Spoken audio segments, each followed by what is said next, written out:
Hi, I got another really interesting question today that I want to share with you. And I'd actually like your thoughts. How would you reply to this question? Because it's a short question, but it's quite complex and intricate when you listen to it. So the question is this: how do you know whether the client's problem can't be fixed or you're doing something wrong? This all starts right at the beginning of your process. So, for example, if you want to work with me, you go to my website and you book a consultation call. And when you make that booking, there is a questionnaire where I ask you, I think it's about 8 or 9 very short, simple questions. So that's my first contact with a potential client. And I can sort of get an idea of what the client's issue is. And if it's something that I feel comfortable dealing with, that I have the skill to deal with, or that it's just out of my field of expertise completely. Then we have the consultation call, the strategy call, the sales call, whatever you want to label it. And this is where we get to meet the client face to face to discuss their problem. And here, this is so important. This is why we have these calls,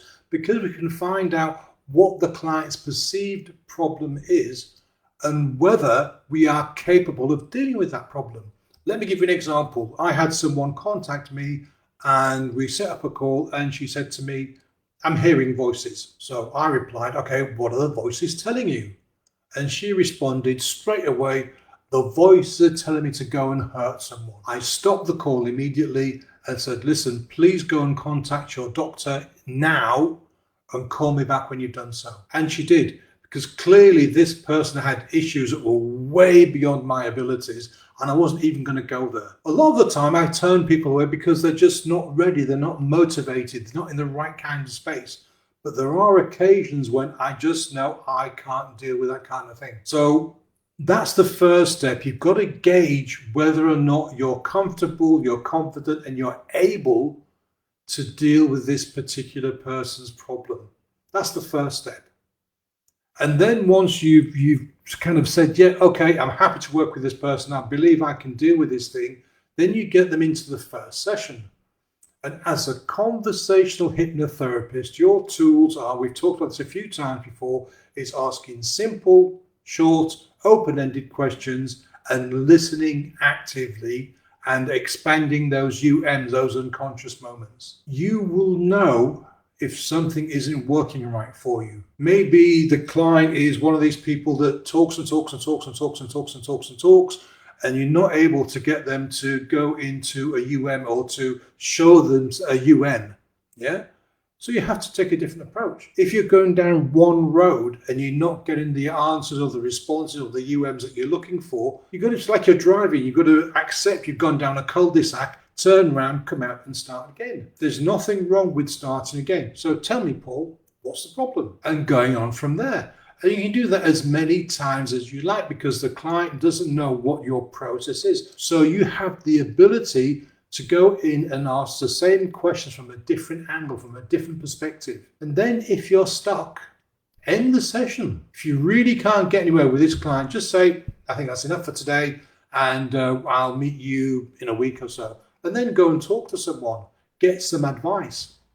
In one of the earlier videos, I talked about practicing. This is why practicing is so important, because you can get used to asking questions. You can get used to having people that are just kind of what we call analytical and want to be logical all the time and stay in their conscious mind. And you find it very difficult to open that gap to get the subconscious mind to come out. You can practice all of this. You can try different questions. You can go down different roads. This is why practice is so important. And secondly, getting feedback, recording your sessions or doing a practice session, getting an observer into that session and asking that observer, what do you think? Did it go well? Did it go indifferently? Did I miss something? Did you see some UMs I didn't see? Practice and feedback are critical to not the survival, but the success of any good hypnotherapist. We need to have that feedback. We need to know that we are going down the right road, or we need to be able to recognize that we're going down the wrong road and be able to turn around and come back out again. If you're not doing this, how are you going to know you're doing something wrong? If you keep getting the same response to your different questions all the time. Like, I don't know. I don't know. You're the hypnotherapist. I don't know. I don't know. I don't know. Clearly, you need to ask questions differently. Maybe you're not using open-ended questions. Maybe you're trying to impose your ego onto the client. Maybe you're trying to force suggestions onto them. That's not our role as conversational hypnotherapists. We are like Sherpas. We are like guides. We guide you up the mountain, but we can't climb the mountain for your clients. And this is what you need to bear in mind. So if you start giving suggestions, those suggestions will get rejected. The suggestions that work will come from the client via metaphors, via their subconscious mind chucking stuff out. That's where the gold is once you get to that stage with the UMs.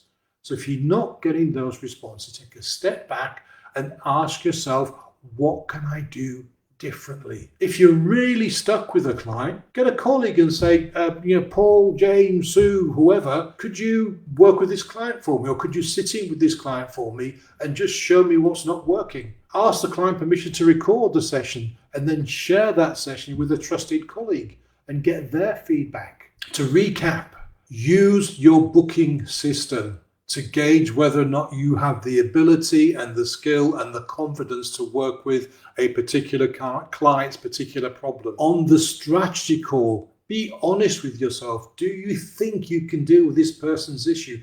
Is this a person you want to work with? Does this person scare you? Are they too assertive? Are they too aggressive?